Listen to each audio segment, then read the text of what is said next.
And there is a big game this week, Army and Navy. Yep. Jim has been around for about no, I did not play in the game. no. So Jim has seen quite a number of these matchups. And Army is a 6-point favorite. I actually was a little bit surprised that the line would be a little bit bigger because I just don't think there's much of a difference. I mean, I don't think there's these two teams have had very good seasons, but I don't think you can compare them as easily as you would want to because they're service academies and having good seasons. Army has just had the much better year, and they've got a quarterback that's had just a dynamic season. So I know. Well, remember, Navy finished 8-3, and they were unbeaten until they ran into Notre Dame. So 8-3 is a pretty good season. Yeah, not as good as Army, but still a very good season. It shows. And by the way, I heard the quarterback Harvath will be back for this game. Navy well, that's good. Feud week, yeah. And that has definitely been a big issue. Is that even in games that he was playing before he missed time, he was hurt. And anytime you run that offense, the triple option, your quarterback is everything. So that would be big to get him back. But still, I know 6 points could seem like a big number in a rivalry like this. But I have to go with Army. Navy is about a 2-1 money line, which is enticing. But like I said, I mean, Army was awfully good last week against Tulane. And Tulane is a quality program. And I just think Army's smoking right now. I like it under. I'll go ahead, Jim. I like it under. Yeah. What's the under? What do we got there, Andy? I want to see it open 48.5. I'm sorry, 40.5, and I think it's down to 38.5 now. Well, it was talking about. Well, I don't know if you had started the recording at that point. Yeah, we were talking about it before. Army, this game, I mentioned that in 2009 was the first year that we really had consistent and widespread totals available on college games. Hard to believe it was not further back than that. But in any event, they started posting totals in 2009. And from every year between 2009 and 2021, which I think is 13 straight years, the game stayed under the total. By the way, games don't go under the total. They start under and they stay under until or unless they go over. Having said that, correcting yourself. The 3 years before 2009, they were low scoring games, even though there weren't at least totals in Vegas, at least not widespread.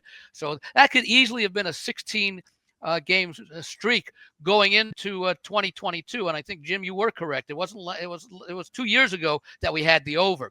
The game was the total, which had been in the mid 30s. In fact, I'll just go back to 2015. Total of 51, they scored 38. Total of 47, they scored 38. Total of 45, they scored 27. In 2018, total of 39, they scored 27. 42, the next year, they scored 38. 2020, 36, they ended up scoring 15. 2021, the total was now down to 35.5. They scored 30. And in 2022, the total actually closed at 32, and the final score, I think that was the overtime game, 20-17. So it barely went over. And then last year, the total closed at 28, and it was a 17-11 game. So that actually pushed the closing total. This year, we've seen in fact, it opened at 40.5 at the Westgate here on Sunday, and I think by midweek, it's now down to 38.5. But if you look back over the years, it's been a very competitive game. In fact, I want to say that I think 7 of the last 10 years, the game has been decided by 7 points or less, and only once has the game been decided by exactly 7 points. So even at this line, getting +6 or getting +7, you would have won all but one of those 7 games that were one-score games, and you would have pushed the other. One of the things I'm considering here, several of the things I'm considering here is Army has been playing every week for a long time, so they don't have that traditional week off between the end of the regular season and the Army-Navy game. And this year, because the season started a little earlier, they also didn't have a bye week between the game before the Navy game and their final regular season game as well. So it's not uncommon in past years for there to be a 2 to 3 week lag between the end of the regular season. So Navy hasn't played, I want to say it was either since the 16th or the 23rd of November. I think it may have been the 23rd, where Army's been playing consistently, including last week's game against Tulane, which, by the way, was another one that I really liked last week. I did not have Army on the money line. I considered it, but I eagerly took the points there. Well, Navy's played one game since November 16th.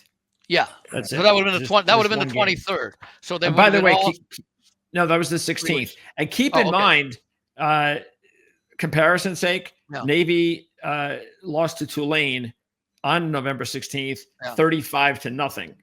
Yeah. And Army just crapped all over Tulane. Just beat them, yeah. Last week. By the way, take a look also at those scores in. Have you got the games against Air Force? Because I think both of those were under games. Air Force won 20-3. I mean, Army won 20-3, and Navy, Air Force, Navy won 34-7. Yep. And I think the total there was 42 or 43. So even and boy, what a comeback this season by Air Force! I mean, it was so bad until just before the Army game, and then they were competitive in that game, covered the game, and then went on a winning streak and hasn't lost since. Yeah, they won like their last 4 games or something like that. And that was after a really good season last year when they were picked to finish first or second in the Mountain West. But I do like Navy in this game. It's a competitive rivalry. You know, these teams could be 0-11 going into this game, and this will still be the most important game on their schedule. You could wonder, just again, Army having played all those weeks, you know, you got to worry with Navy is their rush, but with their rushing attack and a little bit better passing attack, I'm not as much concerned as if they were, you know, a very pass heavy team where timing might be an issue after having 3 or 4 weeks off. Army, of course, I think led again the nation in running. And these two teams, even when that's why we've seen so many low scoring games, because they know each other so well. They're both disciplined. They don't make a lot of mistakes. They prefer running the ball, which lessens the number of possessions in the game. I wouldn't be shocked with the Navy upset in this one, but I'm taking the points, and I'm looking for a game like a 23-20, maybe a 20-16 type game where I think the points come into play, because this basically, now they're both going to bowl games. Okay, Army has has already won a conference championship, and this again is for the Commanders-in-Chief trophy, because they both beat Air Force. In fact, I think the final I wrote up here is 20-17. Army winning. So I think Army does get the win, but I wouldn't be shocked if Navy pulls the upset. Just looking at the schedule dates. So Army had a bye the week between North Texas and Notre Dame. That was their last bye. Which was what? Mid-October? Late October? No, mid-November. Oh, mid-November. Yeah, that's so right. They played them later. Yeah, they played Notre Dame later than Navy did. Yeah. And anyway, so there you go, Army and Navy. And I just hope, like every year, I hope whenever I watch the Army Navy game that there's snow. That's all. It's always awesome. And by the way, this is Army Navy. Army just won the championship against Tulane. Don't expect a letdown.